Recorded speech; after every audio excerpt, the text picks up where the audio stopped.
안녕하십니까 여러분, 목요일 아침입니다. 오늘은 간만에 한국 증시 이야기 좀 하겠습니다. 한국 증시 최대의 걸림돌은 바로 한국 정부다. 이게 무슨 얘기인지 여러분 들어보시죠. 증시 투자자 한국 정부에 맞서지 말라.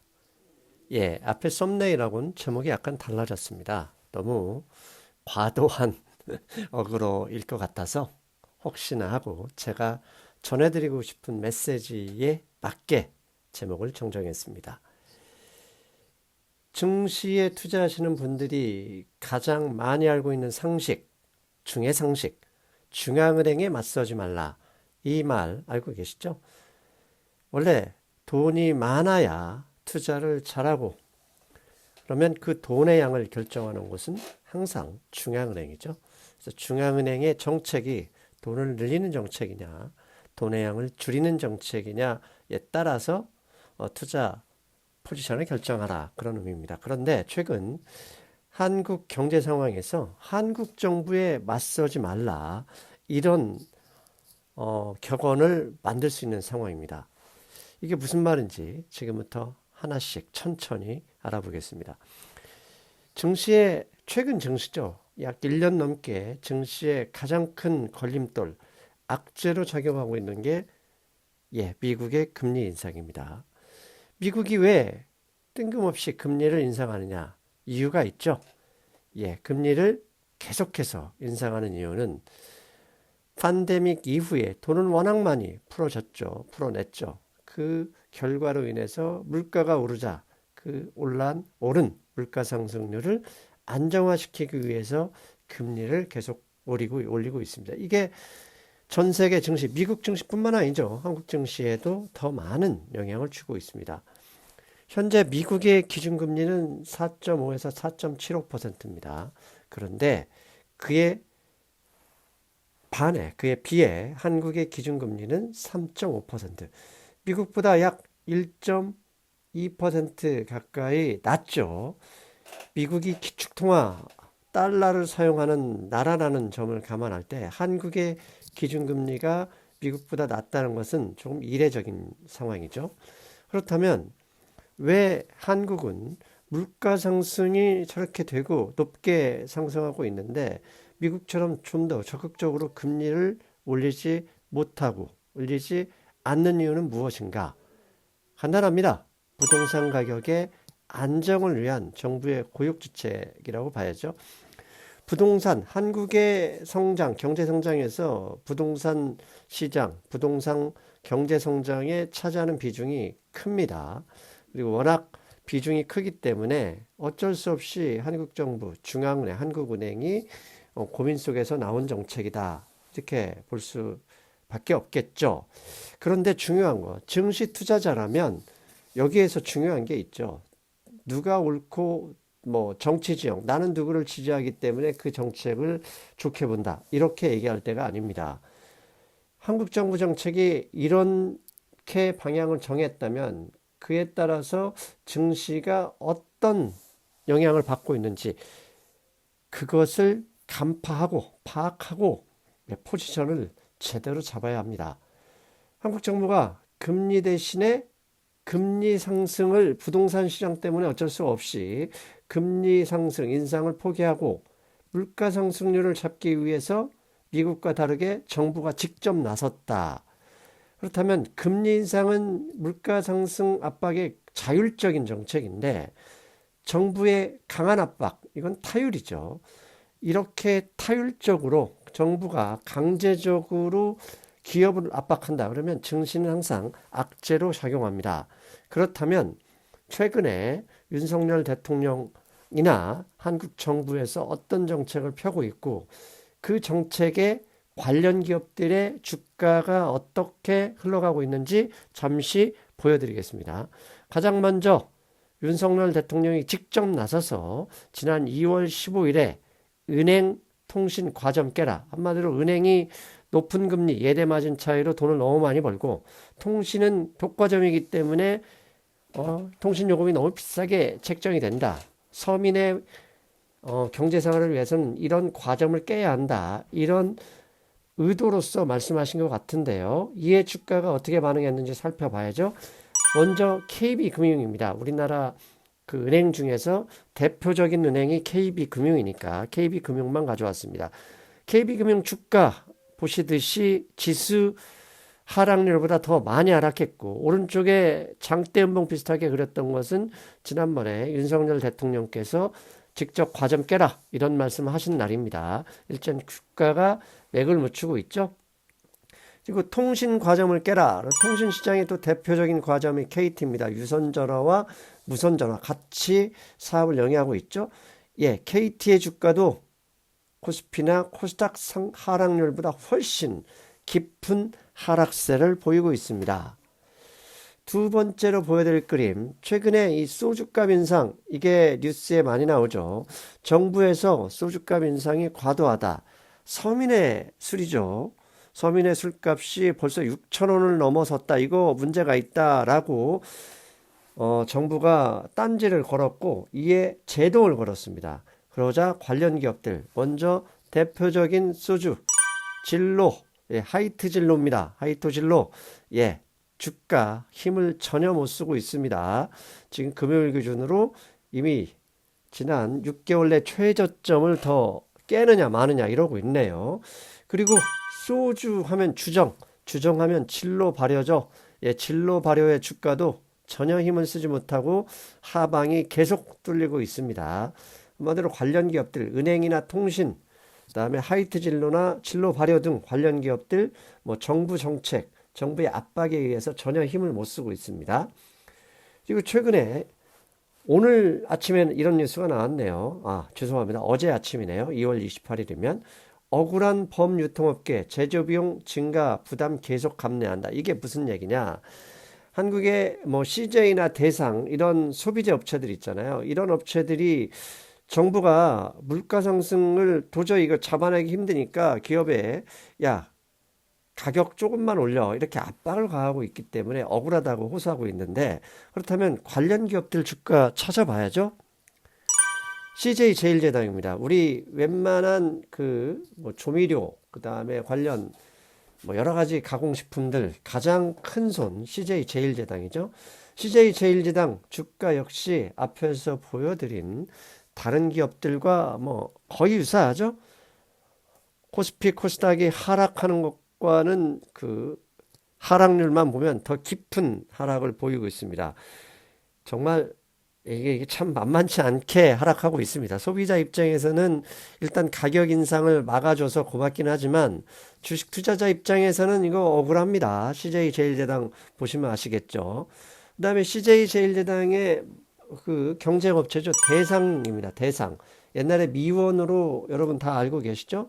대상의 주가입니다. 예.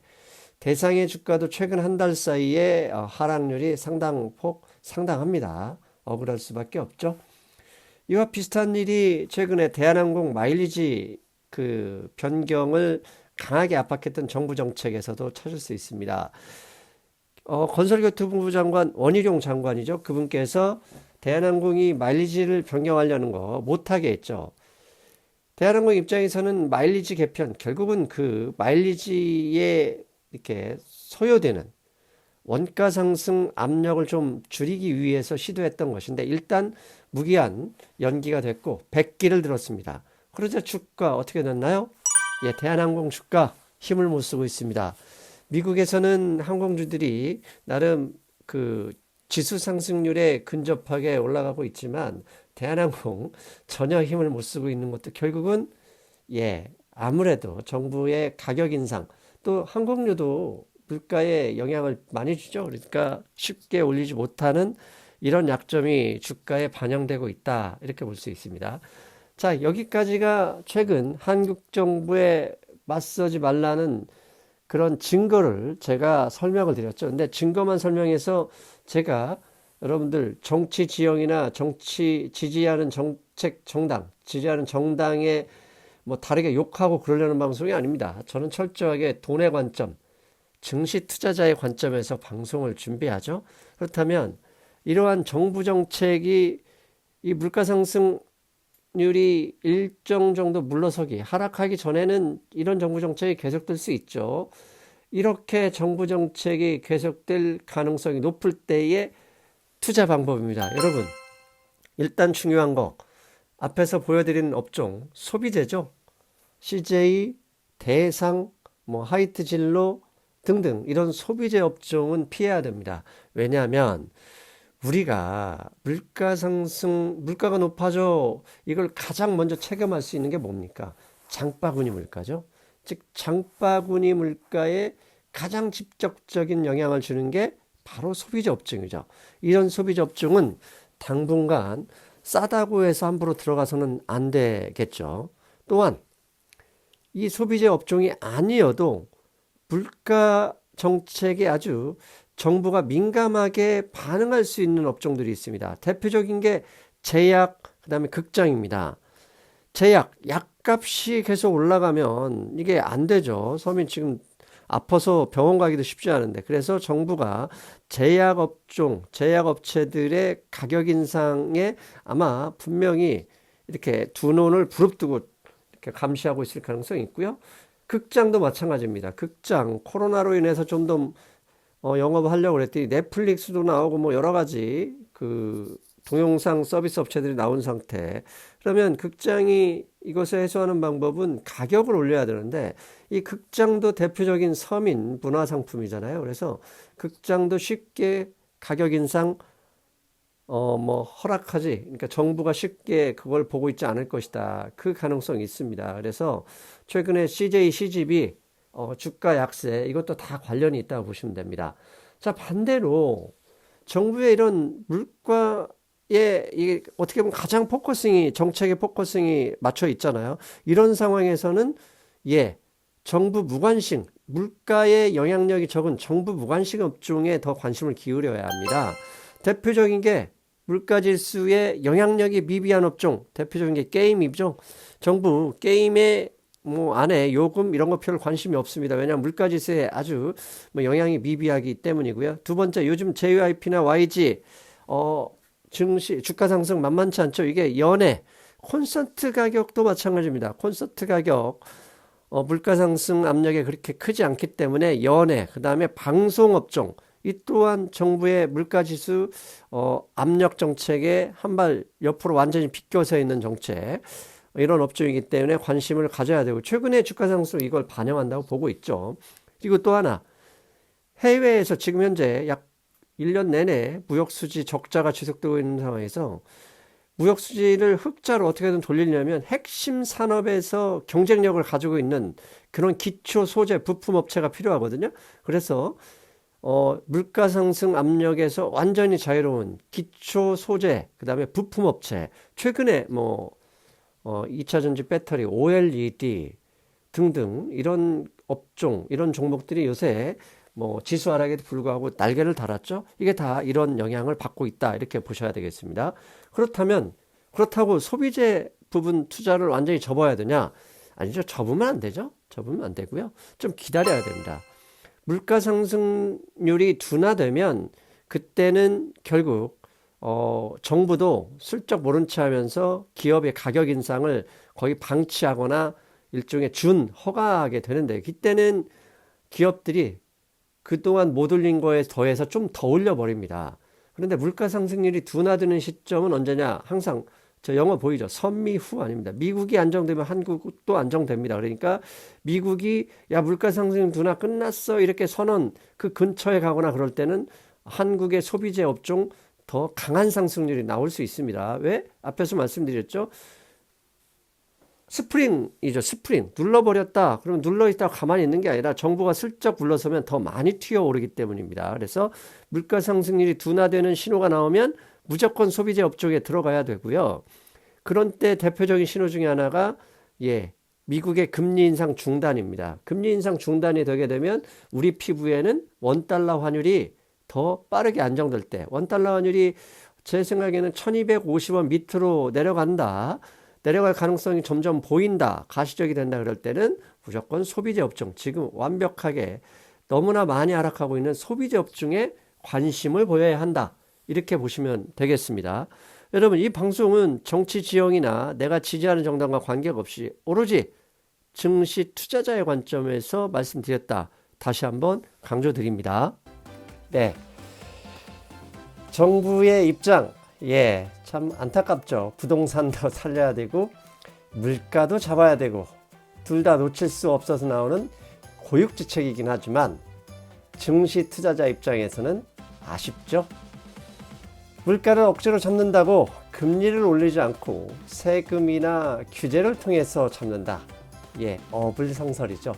그렇게 되면 기회가 왔다 싶다 그런 생각을 들 때 기업은 그동안 못 올렸던 가격을 순식간에 더 많이 올릴 수도 있거든요. 아무튼 좀 더 합리적인 해결 방법이 나와줬으면 합니다. 여러분, 저는 다음 시간에 뵙겠습니다. 여러분 안녕.